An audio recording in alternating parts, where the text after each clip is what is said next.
And we're going to do a screen share. All right, slideshow. All right, everybody ready? All right, here we go.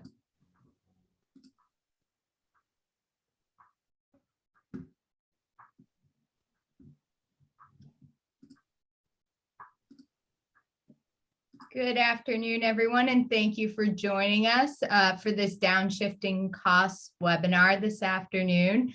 You're going to hear from a variety of presenters today, including the New Hampshire Municipal Association, the New Hampshire Association of Counties, NHSBA, and NEA New Hampshire. And they're going to be talking about a variety of impacts that the state budget has on your local political subdivisions.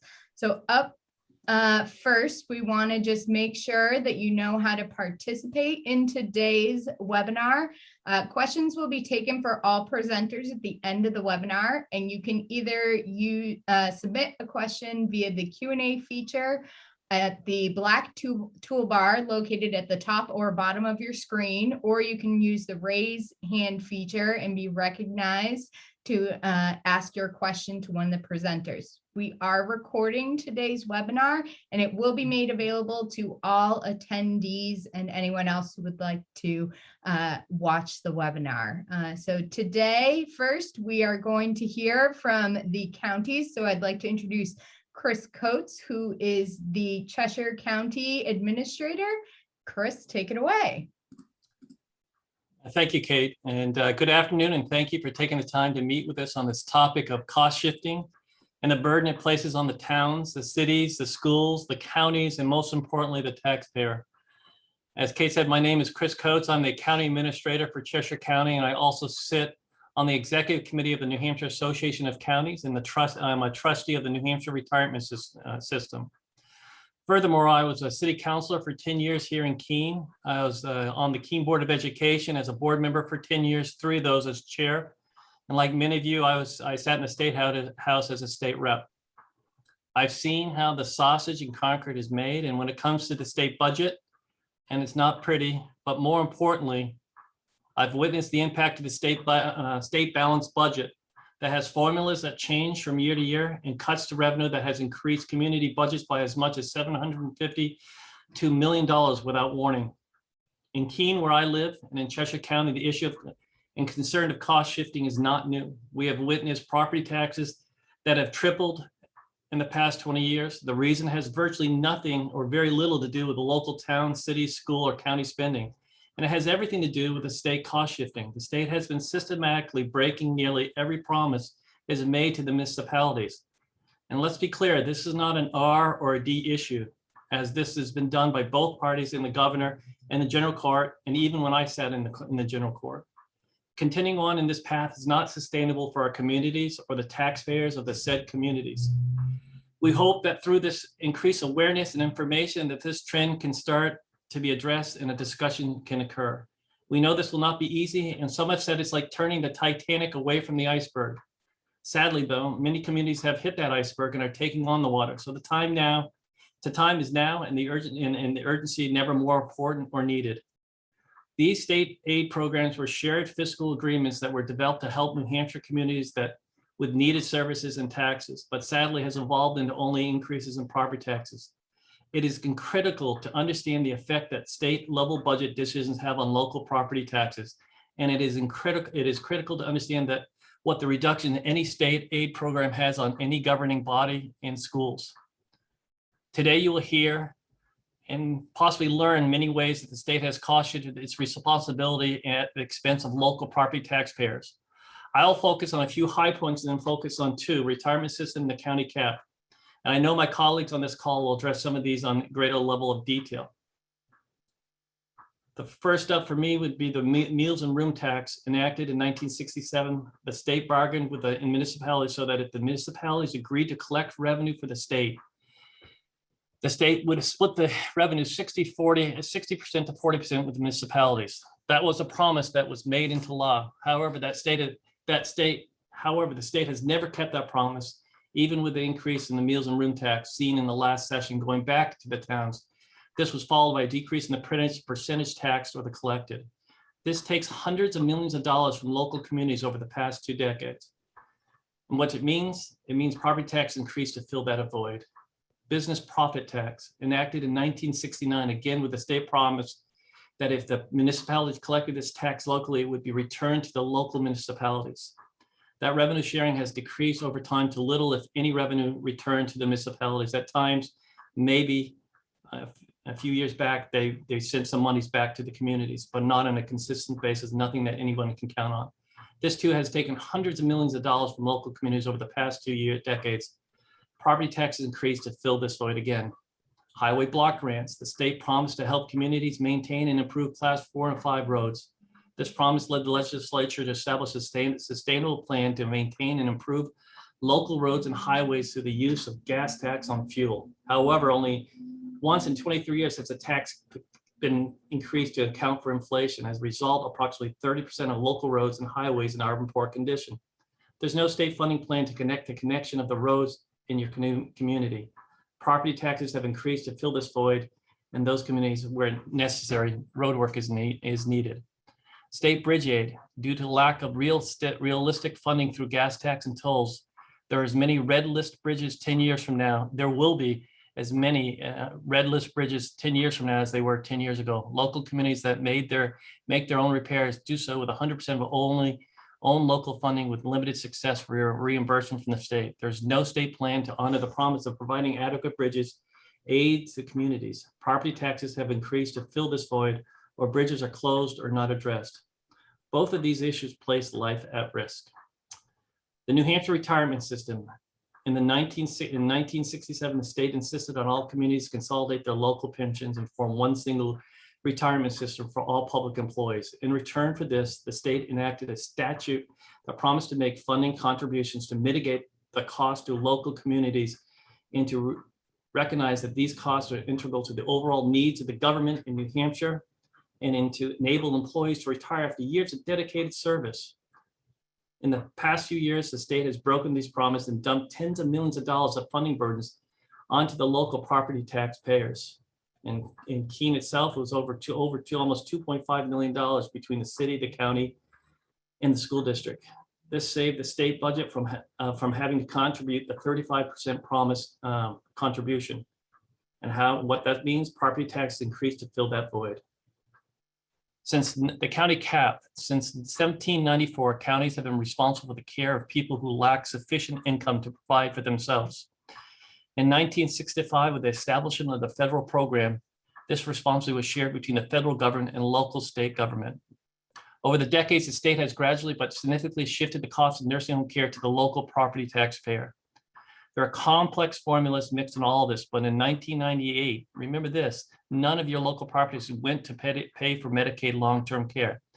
Now your property taxes pay for no less than 50% of these costs. Although the state has promised to cap the liability for Medicaid costs for counties, the cap is always in question every biennium. Kate, I'd like to know the PowerPoint. What is the county cap? The county cap is the maximum amount of the county's contribution towards the cost of medical care for nursing home eligibility, Medicaid recipients in the county. This contribution applies to all long-term Medicaid enrollees with the county, regardless of where services are provided. It's not limited to county-operated facilities. In Cheshire County, we have between 270 and 300 individuals that qualify, of which 150 could be in our nursing home. Next. Medicaid versus Medicare. Medicaid provides medical care for the financially needy. Medicare provides medical care for those over 65, the blind, and those with end-stage renal disease. Medicare does not cover routine care such as nursing home care. Medicaid does cover routine care for individuals who meet medical and financial eligibility criteria. Next, please. How does Medicaid work? Medicaid is a federal program that is managed at the state level. Each state establishes its plan for covered services, participant eligibility criteria, and rate-setting methodologies, and submits to the federal government for approval. CMS, or the Center for Medicaid and Medicare Services, is the federal agency that grants this approval and oversees Medicaid plans. Modifications to the state plan, including services provided, eligibility criteria, or rate setting methodologies, must be submitted to the CMS or Center for Medicaid and Medicare Services for approval, review and approval. Next, please. How Medicaid works: service providers enrolled to become participants in the state Medicaid program so that they can become eligible to receive payment for services. Enrolled providers agree to accept the rates for services as established by the state. Claims for Medicaid services provided are submitted to the state for payment, and funding for the payment of Medicaid claims is provided through shared contributions from the federal government and the local government. Next, please, Kate. The federal government contribution is called federal share. The local government contribution is called the non-federal share. The federal share amount is determined by FMAP, or Federal Medical Assistance Percentage. Next, please. FMAP determines the percentage of expenses that are reimbursed by the federal government, the federal share. FMAP is set at a fixed rate for each state. The standard FMAP rate is 50%, meaning the expense is shared equally between the state and local government. Enhanced FMAP is when the federal government temporarily increases the FMAP, increasing the federal share of expenses. Next, please. The non-federal share is simply the balance remaining after the federal share is paid. An example is that any nursing home medical rate, so let's just say ABC Nursing Home, medical rate is $150 per day. Assuming FMAP equals 50%, the federal share is $75, the local government share is $75 a day. Next, please. In New Hampshire, the non-federal share, local government share for elderly long-term care Medicaid is paid by the county. The county cap is the maximum amount of the county contribution to the non-federal share annually. The legislature establishes the maximum amount of the county contribution through RSA 167:18-A during the state budgetary process. Next, please. The state is responsible for any variance between the non-federal share and the county cap. Example, elderly long-term care Medicaid expenses equals $100 million. Assumption is that FMAP equals 50% and the county cap is 45%. So that's $45 million. The federal share is 50 million. The non-federal share is 50 million. So the county would pay 45 million and the state contribution would be 5 million. Next, please. Since 2008, the county cap has increased by 61%. Since 2008, the state's budget expenses for elderly long-term care and Medicaid service has decreased by 18%. The federal share has not decreased. The state contribution, however, has decreased. Next, please. Final thoughts were long-term services and sports, which include elderly long-term care Medicaid services, are underfunded. The cost to providers exceed funding reimbursement. Maintaining the county's responsibility for the non-federal share of the elderly long-term Medicaid expenses and fixing the rate of the county cap increase to 2% of growth in both years of this biennium, and whatever percentage in years to come is untenable moving forward, especially with the demographic changes in the growth and elderly population in New Hampshire in the next 10 to 20 years. Thank you, Kate. We have senators and state representatives that understand this cost shifting and who have done their best to ease the burden on the property taxpayers. And for that, I say thank you. But the voices are not enough to accomplish real change. This is why we are here today, and more important, why we want to start this conversation with all of you. As I stated, I've been on both sides of this fence, so this isn't to cast blame, but to educate you on the concern. New Hampshire, in my mind, is at a crossroad, and especially in the more rural areas of the state when it comes to maintaining a thriving quality of life community and a fair tax burden for all. We need the state government to recognize that shifting costs onto the local property taxpayer is not sustainable. We have a right to responsible, consistent state funding practices that generate the revenues necessary to meet the state statutory obligations and not at the expense of the communities we all live in. Thank you very much. Thanks so much, Chris. And up next, we're going to have Margaret Burns from the New Hampshire Municipal Association. Margaret? Thank you, Kate, and thank you everyone for being here. Very happy to be here talking about this very important topic. Next slide, please, Kate. So I thought I'd start with a little history here. Chris touched on it a little bit in his presentation. In 1969, reform was done in how the state taxed businesses, and this led to the business profits tax, the BPT. The taxes, however, had been previously assessed and collected by municipalities and were therefore part of the property tax base for municipalities, school districts, and counties. And so out of that came RSA 31A, the revenue sharing statute, which is still the law today. And the intent of that statute was stated as follows: in consideration of the removal of certain classes of property from taxation, which would otherwise have the effect of reducing the tax base of cities and towns in the state, it is hereby declared to be the policy of the state to return a certain portion of general revenues of the state to the cities and towns for their unrestricted use.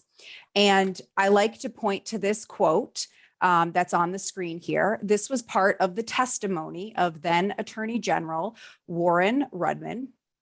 And he stated that the bill creates a new chapter in the statutes of the state of New Hampshire, which is specifically entitled Return of Revenue to Cities and Towns.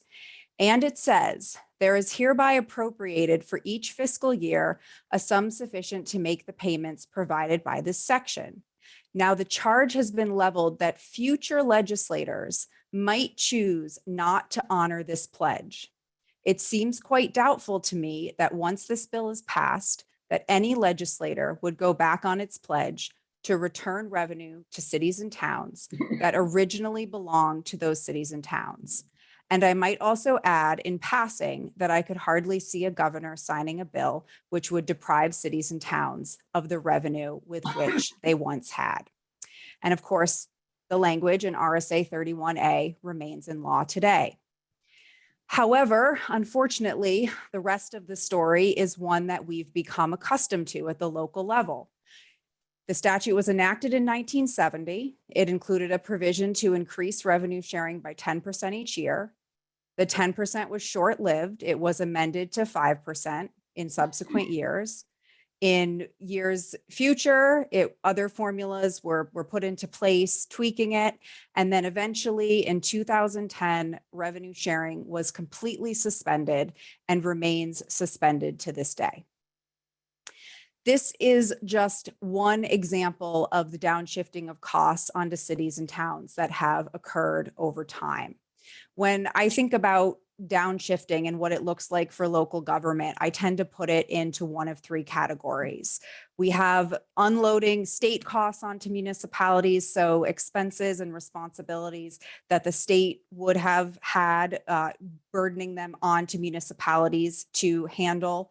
We have legislation that creates new requirements, new responsibilities, new mandates on cities and towns and attaches no state funding to those mandates and requirements.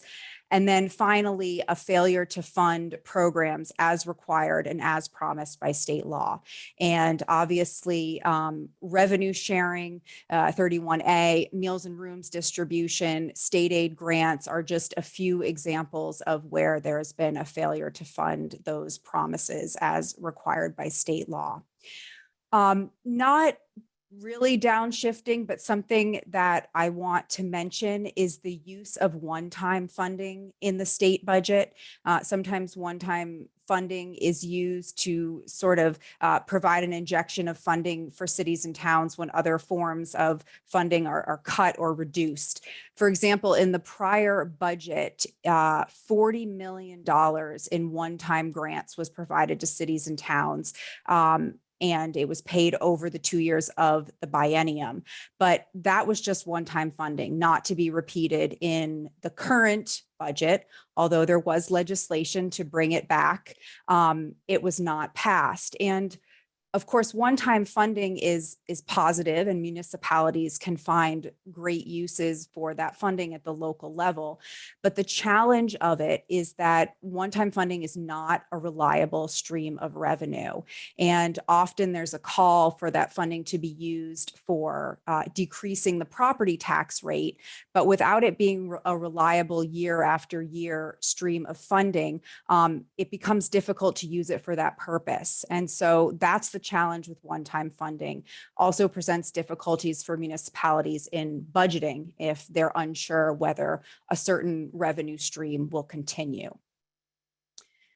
Sorry, Kate, can you, I forgot to say next slide. Can you go to slide, another one? There we go. Sorry to everyone who missed those wonderful visuals along the way. So types of state aid to cities and towns. It's really important to understand the various types of revenue sharing and aid provided to the state by local governments. It's critical to understanding the effect that state level budgetary decisions have on local property tax rates. With the property tax as the primary source of local revenue, reductions in any state revenue or aid program, or the shifting of costs onto municipality most often result directly in increased property taxes. And the types of state aid that you see here on the slide are the areas of the state budget that NHMA watches closely and of course advocates on. These are the state aid to cities and towns, and they're also the categories that you'll find described in more detail in our publication, Municipal State Aid and Revenue Sharing. An item of note, in 2000, when the national recession created circumstances beyond municipalities' control, state policymakers shifted a variety of state costs onto New Hampshire cities and towns. And not surprisingly, state municipal aid amounts were also reduced, placing greater pressure on the local property tax. But this, the total amount of state aid has still not returned to the peak level of 2008, 2009. So really, when I think about it, municipalities sort of remain at that recession level municipal state aid funding, despite the rebounding of state revenues. Next slide. So I obviously won't go into detail on all of the different forms of municipal state aid, but there are a few worthy of note, some of which Chris touched upon earlier. When the Meals and Rooms tax was enacted in 1968, as you all probably know, the intent was a 60-40 split, 40% to municipalities.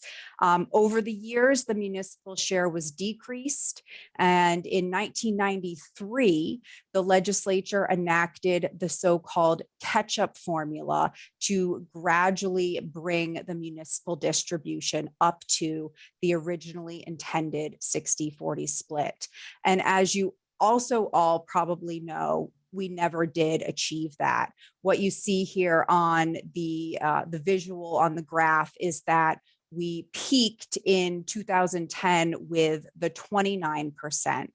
However, the catch-up formula was thereafter suspended, and while tax revenue continued to increase for the state, it did not increase significantly for municipalities. Next slide, Kate. This really is, if a picture is 1,000 words, I think this really shows where the loss was. So the dark red shows you the actual of the municipal distribution, and the blue shows what was not captured at the local level. $188.9 million that did not make it to municipalities and therefore did not make it to the residents and the taxpayers in New Hampshire. Next slide. There is some good news for the current state budget. The state will distribute more aid to municipal government through Meals and Rooms tax. The new state budget, it eliminated the catch-up formula.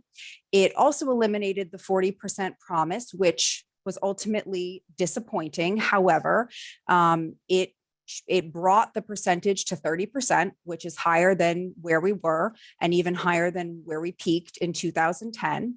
And the new state budget also includes a provision that puts the municipal distribution of meals and rooms into a dedicated separate fund. So this moves the municipal distribution out of the state budget expenditures entirely and puts them into that separate fund. This is good news mostly, but there are two things of note. One is that a restricted fund can be frozen. So by putting it in the restricted fund, it is properly recognizing this as money meant for a restricted purpose to be distributed to cities and towns. The problem is that just like the revenue sharing statute can be suspended, just like the catch-up formula was suspended, a restricted fund has, and they have been throughout time, suspended via the state budget. So this is a really important thing to keep watching, that we don't fall back into old patterns. The second thing to note is that the meals and rooms tax, effective just a few days ago, October 1st, has been reduced from 9% to 8.5%. So that will obviously have an effect on the 30% that municipalities are receiving. Next slide. Another broken promise is the SAG, the state aid grants. These grants or funds provide financial assistance to New Hampshire communities to offset eligible costs for the engineering and construction of wastewater infrastructure projects.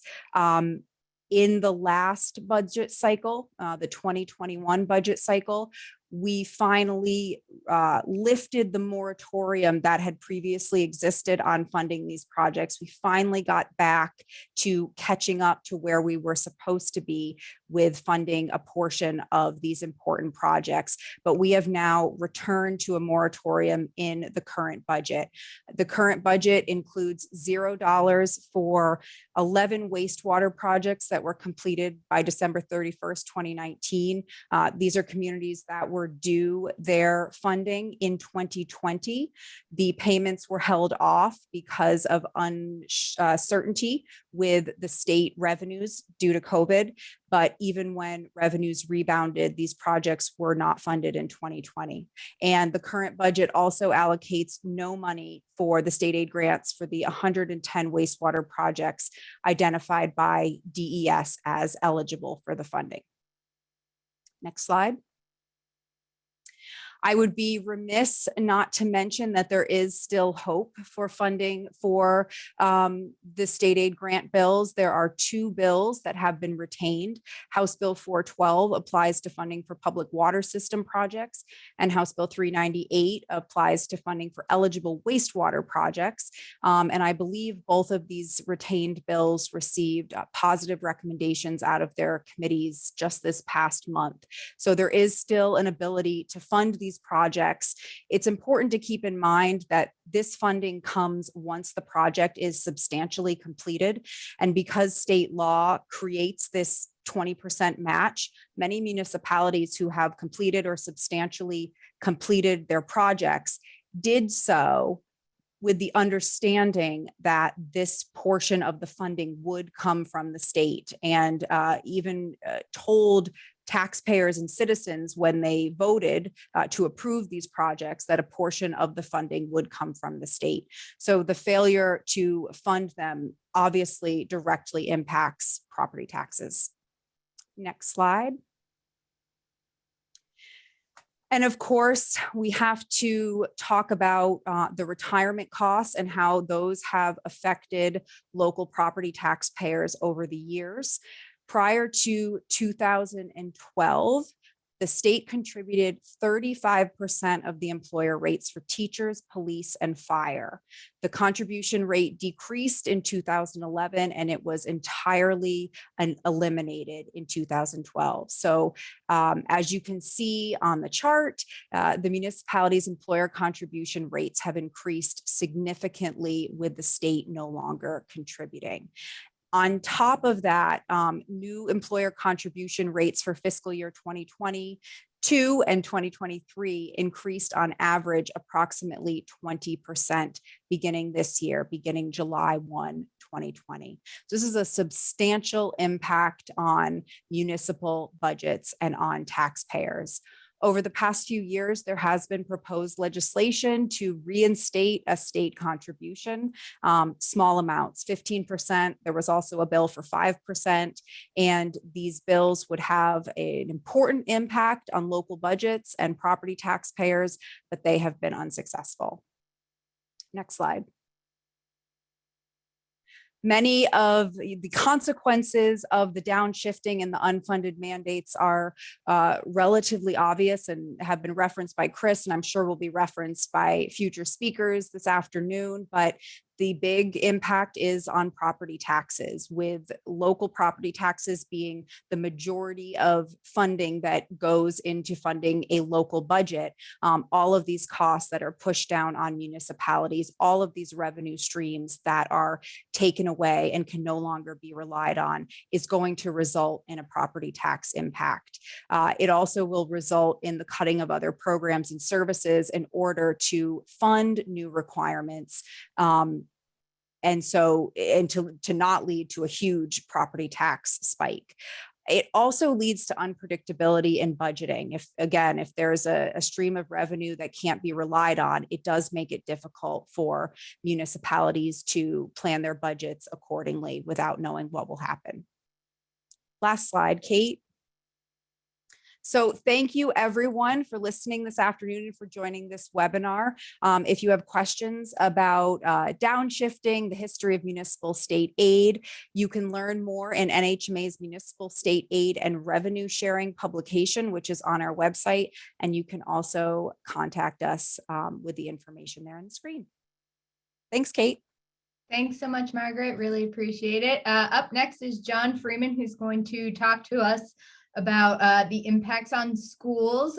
John has been a superintendent in Pittsfield for 12 years and is now a superintendent in Stratford County. So John, take it away. Thank you, Kate. Thank you very much. I'm honored to be with you today to speak about the issues of underfunding or unfunding mandates and downshifting costs. And for that, I'd like to use a 10-year period during which I was the superintendent of schools in Pittsfield, and during which the data that you're about to see was gathered. I'll start by saying, of course, that most of you, if not all of you, are aware that Pittsfield was one of the 5 school districts that sued the state around the issue of funding, because Pittsfield found that the funding was placing an unfair burden upon the taxpayers and has provided inadequate money for the education of Pittsfield students. So Kate, if you'd move the slide, please. So the large mandates that school administrators and school boards need to attend to are the mandates in school approval. In Claremont, the state was directed to define and fund an adequate education. And the adequate education is defined in Ed 306, the rules that define what is required for school approval in the state of New Hampshire. So there, if you haven't looked at them, you'll find things like requirements like what needs to be taught in elementary grades and middle grades and high school. You'll learn about the high school courses and course sequences that are required for approval and the number of courses that are required. So the fund that brings money to towns like Pittsfield and other towns throughout the state, other school districts throughout the state, is known as the Adequacy Fund. And I've played around with that word adequacy because I always thought it meant like enough or sufficient. But in this case, it's really a misnomer because it doesn't provide adequate or enough or sufficient funds for what the state demands in or mandates in ED 306. In 2008, the Base Adequacy Fund, and there are additions to base adequacies for various sorts of students, but the base adequacy was $3,456. The last year of my study, 2018, it had risen all the way to $3,636, or an increase of 2% over a 10-year period. Now, that 14% there is an indicator of the cost of living increase, the inflation rate between those 2 years. So while most of us are paying 14% more for living in this wonderful state during this 10-year period, schools are required to pay only, are expected to pay only 2% more. When we took a look at state adequacy specific to Pittsfield in 2018, we conducted an analysis of the money and how much it cost for us to operate the schools each day. And the adequacy money would get us through Thanksgiving, through early December, but not through Christmas. And so essentially the state is paid the people of Pittsfield for running the school system, for the start of school in August, actually usually before Labor Day, but they'll only get you through till Thanksgiving, not even Christmas time. And at that point, the people in Pittsfield have to decide what to do. If adequacy is going to fund us through December, what do we do with the rest of the needs of our students? Slide, please, Kate. So essentially, we had two options the way we saw it, those of us who were responsible for the schools, myself and other administrators, and of course, the school board and town leaders. Option one would be to try to live on what the state was telling us was all we needed. So $3,600. At that time, Pittsfield taxpayers were supporting more than $16,000 per student, which was around the state average at that time. I went through an exercise with another gentleman, and you can take a look at what the state would actually pay for by looking up and Googling a painful exercise in education funding in the Concord Monitor on February 12th of 2020. And there you'll see that class sizes are through the 40s in every single class, all options and supports for students, health insurance for teachers, et cetera, had to be eliminated in order for us to live within the bounds of the state mandate through ED 306 and funding through adequacy. It really doesn't work very well. The other option is option number two, which is in reality what everybody is doing, and that is making up for the difference through local taxes. That is not easy either. And we know the second part and perhaps less discussed aspect of the Claremont rulings is that the cost of education in New Hampshire should be paid for through equal taxes across the state. Equal taxes across the state. We know that we don't have equal taxes across the state. If you go to the next slide, Kate, please. The taxes that support students are based on the equalized valuation per pupil. So in other words, in Pittsfield, we take the total amount of taxable properties and we divide by the number of students and we get the equalized valuation per student. So a student who lives in Rye, for example, has behind him or her almost $4 million to support his or her education. In Pittsfield, the students have less than $500,000 per student to support them through a year of education. On top of that, the Pittsfield valuation of the town had declined by 12% over that same period of time. So while Pittsfield's equalized valuation is declining, the state's adequacy is increasing at a rate that's less than the rate of inflation.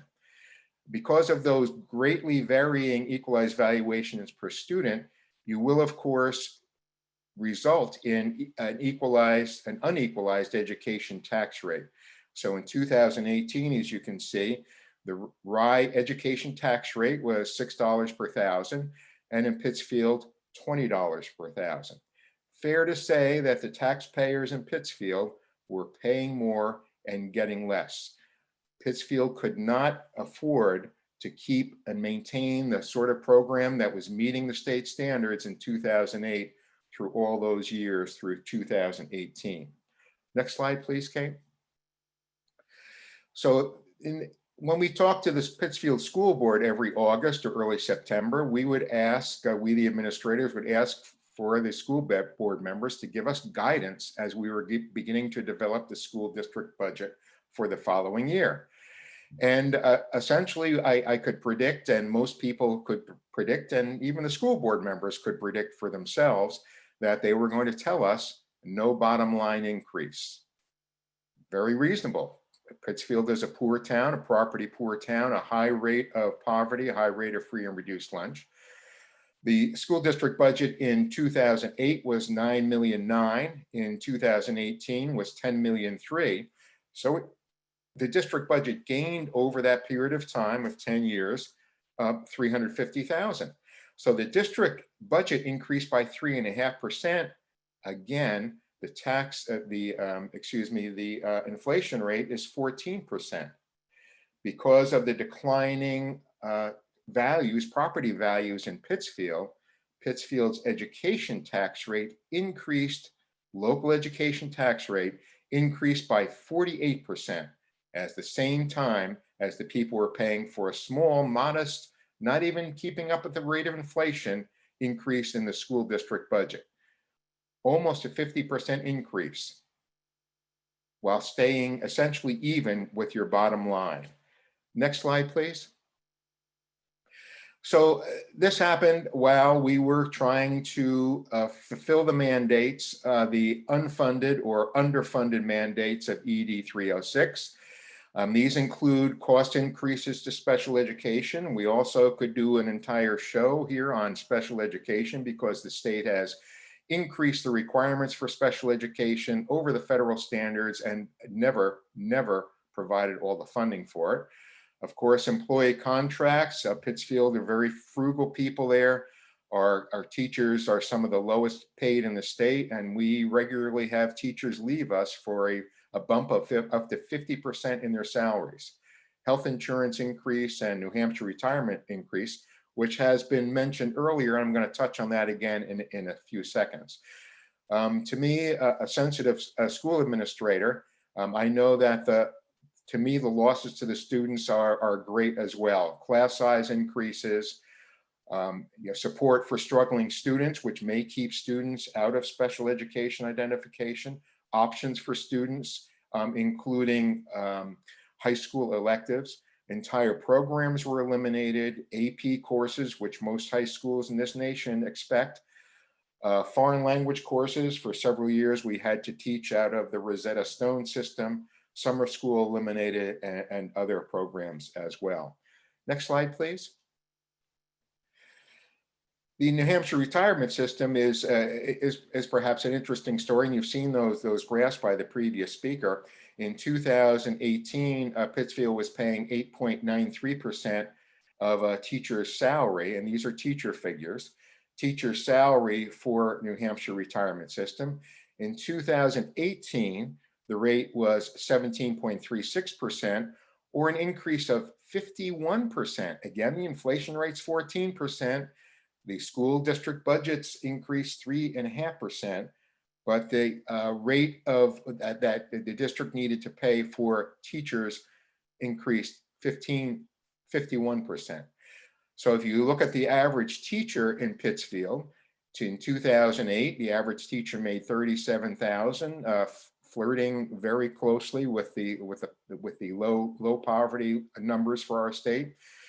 The district paid a New Hampshire retirement system $3,300. In 2018, our teachers made, on the average teacher made $4,000 more, but the New Hampshire retirement system required, because of that increase and because of the increased rate, the district to pay $7,242. So that's an increase for the average teacher in New Hampshire of 117%, again, versus the 14% rate of inflation. Now, as a seasoned administrator in Pittsfield, knowing that we're not going to be looking at a budget increase, and knowing that New Hampshire retirement system is going to require 7,242 students. That equates in my mind immediately to 9 teaching positions. So 9 teaching positions paid at this rate would have caused us to eliminate 1 teaching position. And before you talk about the decline in enrollment, yes, Pittsfield did experience a decline, as most school districts did, but because of the high number of rental units in Pittsfield, we lost an average of less than 3 students per year. So when we talk about a 10-year period of reducing the staff by 10 or 15 teachers, we're only talking about a student enrollment decline of less than 3 students per year. And one more slide, please. And so Pittsfield is in a jam, and small towns, rural towns have been in a jam and continue to be in a jam. And those towns who aren't there yet, just wait, because it's coming. Can't afford the unfunded mandate. So Pittsfield has had to charge its citizens with tax rates far exceeding other towns in New Hampshire, while offering its students less of an opportunity to achieve the American dream. And what about downshifted costs? Well, we don't expect a change. We haven't expected a change. It's been very disappointing. We've been to speak with our legislature and speak with our legislators. And quite honestly, we haven't seen a change that has allowed us to stop shortchanging students and stop overtaxing citizens. And I don't know where we are headed. I know where we're headed, but I don't know when it will stop. It's not good for the people or the students of Pittsfield. Thanks for your attention, and happy to answer questions if you have any. Great, thanks so much, John. And our last speaker today, before we start Q&A, is Brian Hawkins, who is the Government Relations Director for NEA New Hampshire. Brian, take it away. Thank you very much, Kate, and thank you for pulling this all together. My name is Brian Hawkins, again, Government Relations Director at NEA New Hampshire. I began at NEA New Hampshire just a couple of years ago, and I had no idea what was coming with in the world of education over the last couple of years. But it has been just an incredible experience. Both, especially, I want to thank all of the educators who are on this call and listening today.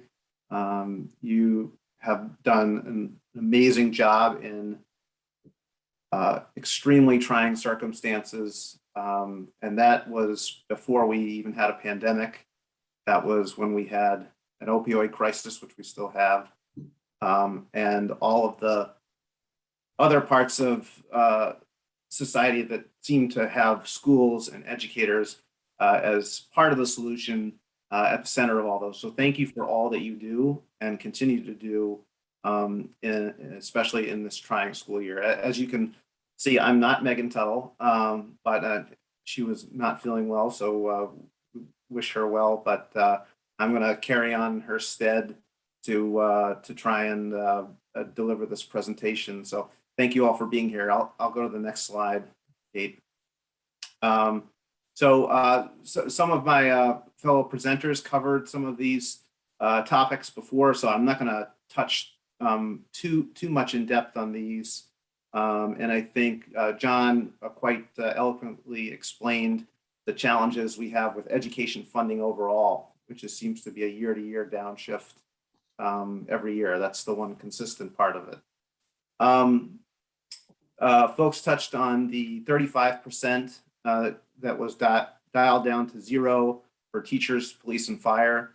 I think so much of these downshifting costs really accelerated with the Great Recession as the state continued to, it really accelerated removing itself from supporting cities and towns and school districts as its own budget declined and revenues declined. We really, as Margaret said earlier, haven't recovered from that. Employees also saw a big change then too, because their contribution rates went up by 40%, going from 5 to 7 for the teacher group. Obviously, the police and fire had similar increases as well. for their groups. And then the school funding, the changes that had occurred over the last decade, especially in the early part of that decade, where you had the fiscal capacity disparity aid eliminated. There was the institution of stabilization grants, which scaled down over a period of time. And then, of course, the suspension of school building aid, which is another issue that we could probably spend a whole nother session on. But we won't today. We'll sign you up for another one for just school building aid. Next slide, please. State aid overall was something that a number of school districts saw a reduction in compared to fiscal 21. So education aid grants overall were reduced by 26.7 million in FY22 and 48.9 million in 23 as compared to 21. And according to some of the analysis done by the School Funding Fairness Project, there were 105 cities and towns that will lose aid compared to FY21, nine of whom will see a drop of over $1 million. And I've listed a few of those communities on the slide. There's also going to be 59 communities which will receive less in both FY22 and 23 than they did in 21. The Senate phase of the budget had a little bit of alleviated some of this during the process, but there was still a large gap as compared to where we were in 21 for a lot of school districts, including the 25 most property poor towns in the state. Some of the communities that that John was describing earlier, like Pittsfield. So next slide, please. What I wanted to focus a little bit more on is sort of this a new component of downshifting when it comes to education. And as many of you know, included in House Bill 2 was passed a education freedom accounts or school voucher program. This was something that was attempted a couple of years ago and was unsuccessful, but that was included as in the trailer bill to the budget. I want to give some context to this by comparing it to the last major initiative back in 2018 as it relates to this program. In 2018, the New Hampshire House rejected Senate Bill 193 because there was an analysis done by the LBA that indicated that over a 10-year period, there would be a $99 million downshift estimated onto local property taxes. The bill was opposed by someone who a lot of us would consider a pretty fiscal conservative, Representative Neil Kirk.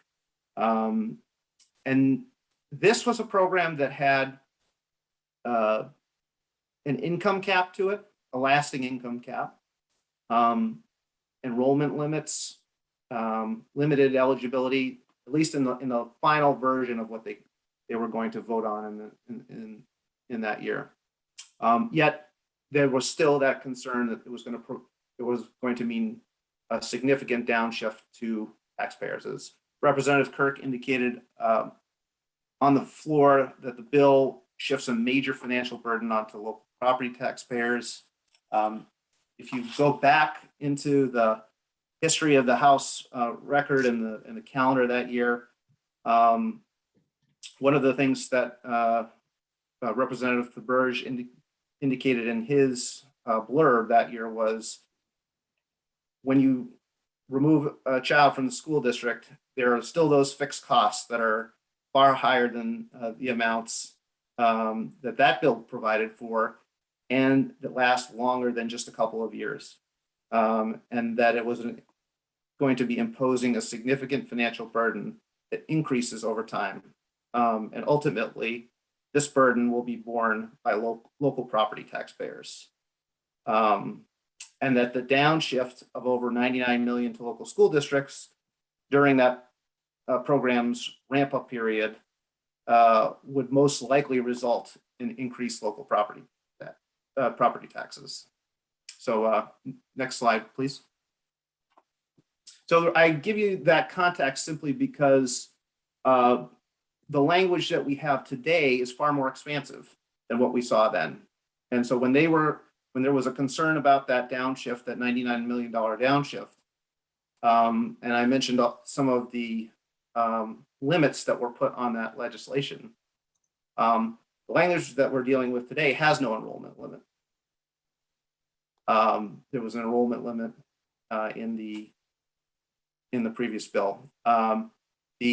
The income qualification, the federal poverty level limit, there's a higher limit to it, but that's only even in the first year. There is no income qualification beyond the first year in this program for students who qualify. The other difference is this program also includes not only students who are coming out of a public or charter public school, it includes any student who is eligible to be in a public school. So that also includes a much larger pie of students. And finally, there's no lasting safeguards in this legislation for limiting the downshifting onto property taxpayers.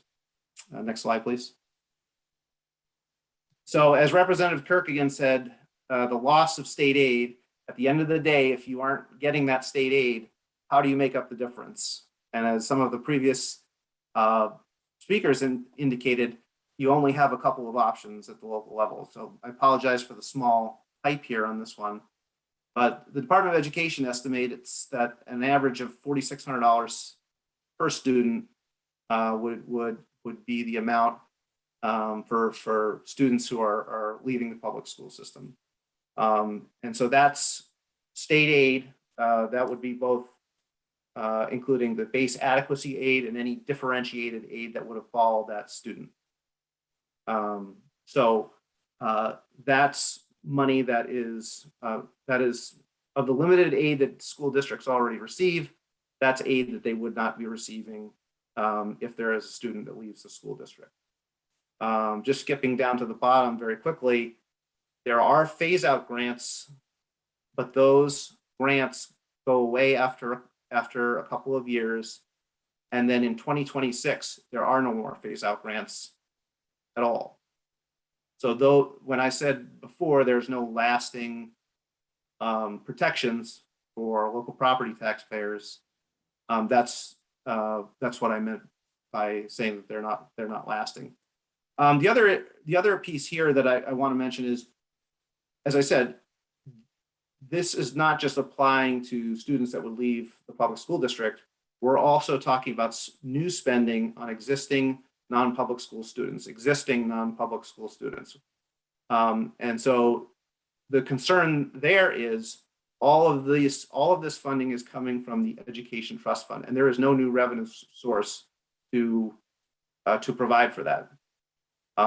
And so there was an analysis done in terms of new state spending on this by Reaching Higher, indicating that over the next few years, we could be looking at a cost of $70 million in new spending over the next few years coming out of the Education Trust Fund with no new revenue source.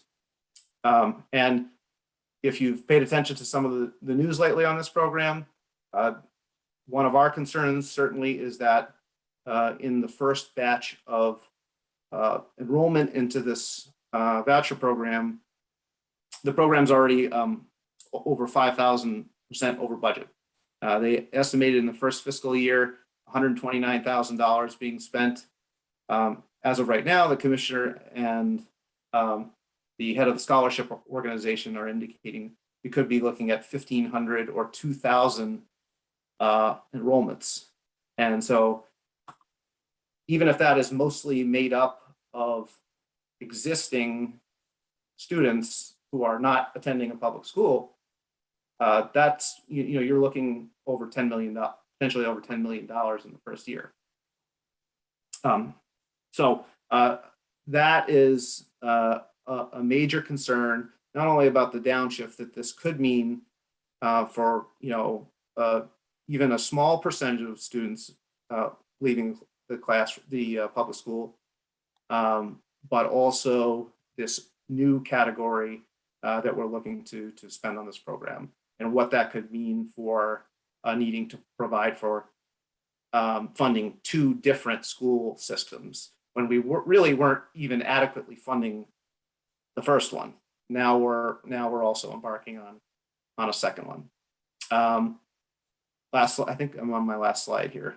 So just one other piece on the overall spending and revenue raising for schools.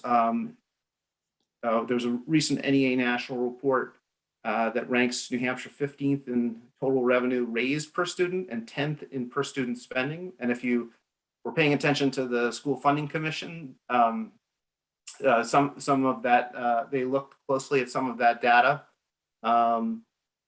and saw that there was a significant amount of spending as compared to other states, but that varied quite a bit depending on where you were in the state, depending on how much money you could raise. And that's true for that teacher salary figure as well.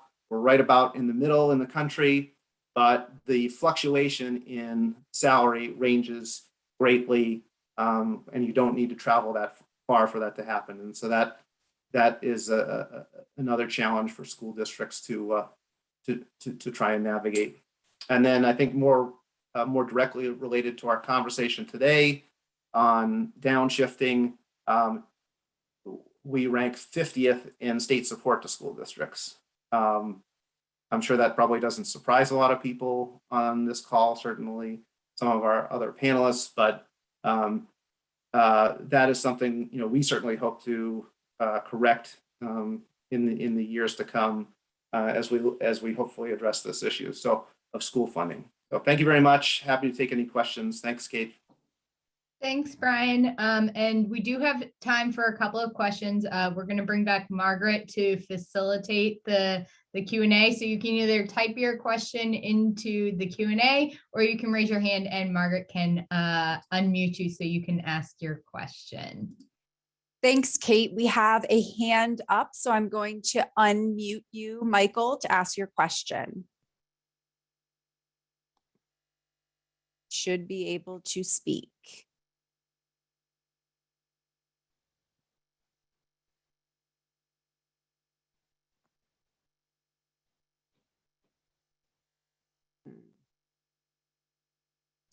All right, I did unmute him, but I'll go to, we have one question in the Q&A and then we'll come back. And this might be for one of our speakers with more familiarity with collective bargaining. The question is, when considering downshifting costs, is there a concern by employee unions as well as municipal and school administrators that negotiating employee contracts is not really being done in good faith?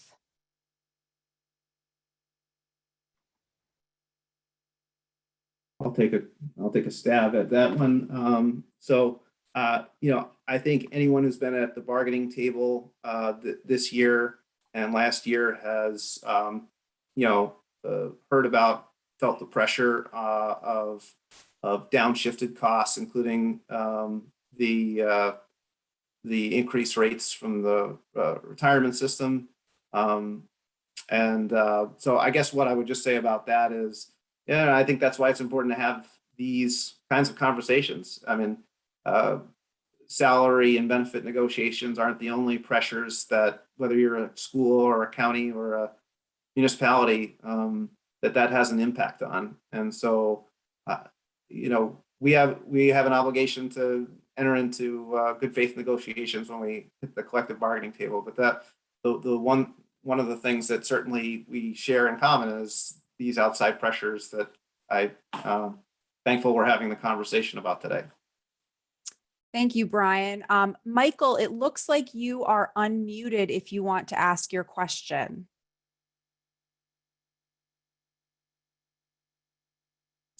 All right, let's go to the next hand raised. Donald, I'm going to unmute you. And you can ask your question.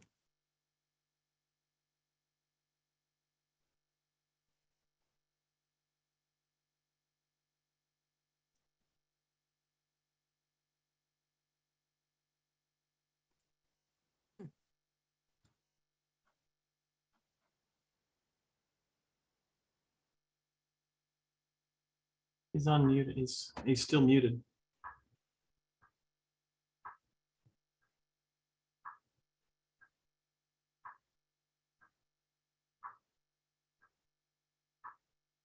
I've unmuted everyone with their hands raised. Or I've allowed them to talk so that they can unmute themselves and speak.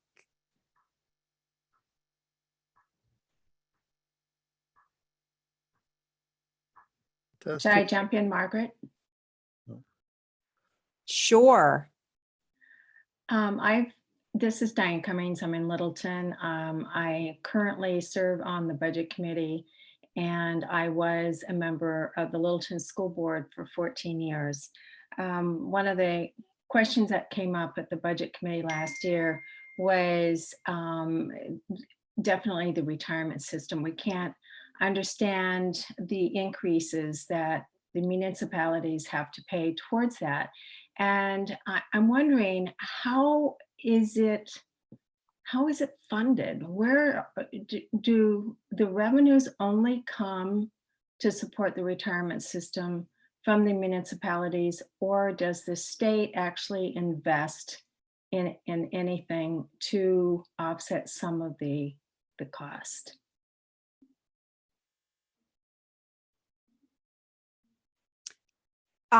With regard to the municipal employer contribution share, the state does not contribute anything to offset those costs. So that was the historical change from 35% to 25% to zero. So there is no sort of offset or contribution by the state. I don't know if anyone else wants to jump in on that. So I'm familiar with other unions, and some of the other unions invest a certain amount of money in the stock market or in some other thing. Does the state do anything like that to contribute to to support the retirement system, or is it strictly the only money that pays for the retirement system is through municipalities and through the employee share? Oh, I think the question is whether it's invested, and the answer is yes, it is. But I don't know if someone wants to jump in and explain that a little better than I can. Well, I think that the New Hampshire retirement system, I mean, they have their own investing, but my understanding is the state does contribute for their own employees. Right.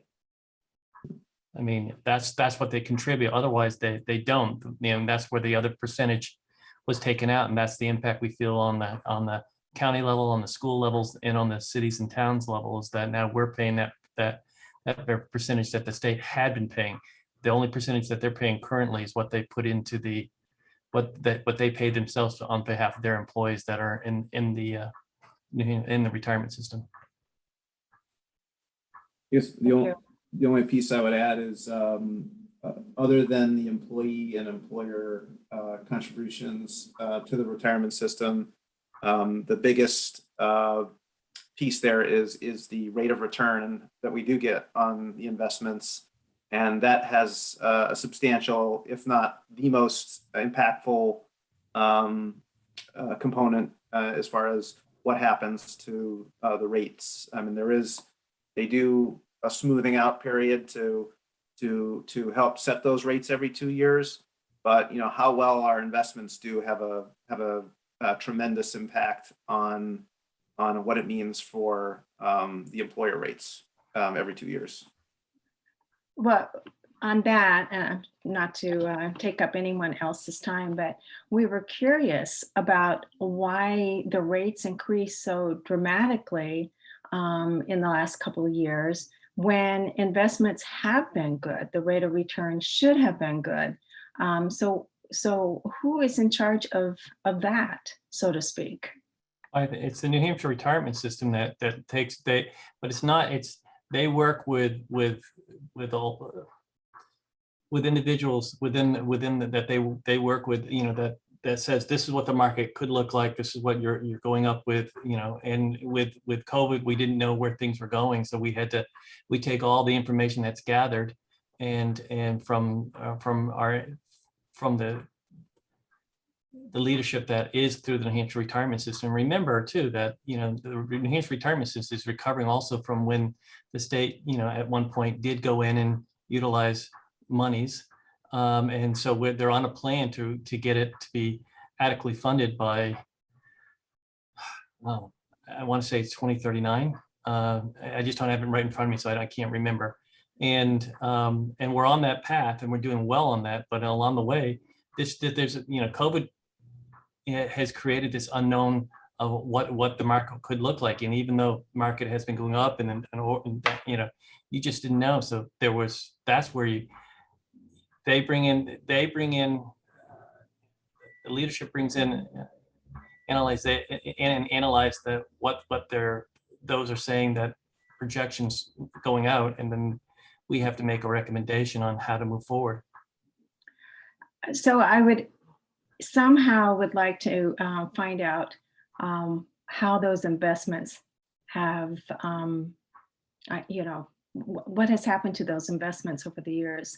I think that's a vital piece of information here that is missing.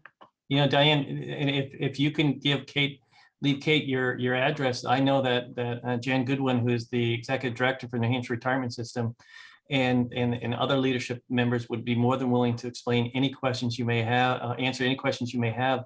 And also, if it was, they're a traveling show. They actually came to Cheshire County because we wanted to know the same questions. We wanted to have that opportunity where the commissioners and others could meet with them, and so they came over here and they did a presentation, a little historical first, and then more current after the fact. So if you leave that information with Kate, I'll make sure that someone follows up with you. Okay, thank you. You're welcome. NHRS is very responsive to questions from local government and will come and do a presentation, as Chris mentioned. So that's a great idea. Michael was having some technical issues, but he says in the Q&A he was glad to see school building aid mentioned.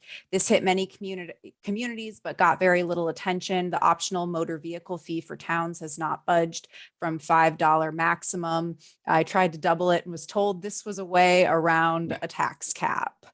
Another question here in the Q&A, is there any research that has been done, New Hampshire or otherwise, on issues that arise from disparity between towns and cities? Crime, economic impact, drug use, poverty, social services. I'm sure there are plenty of studies like that. I'm not familiar with any, but I'm sure there are studies that look at those types of issues. I don't know if any of the other panelists have any comments on that.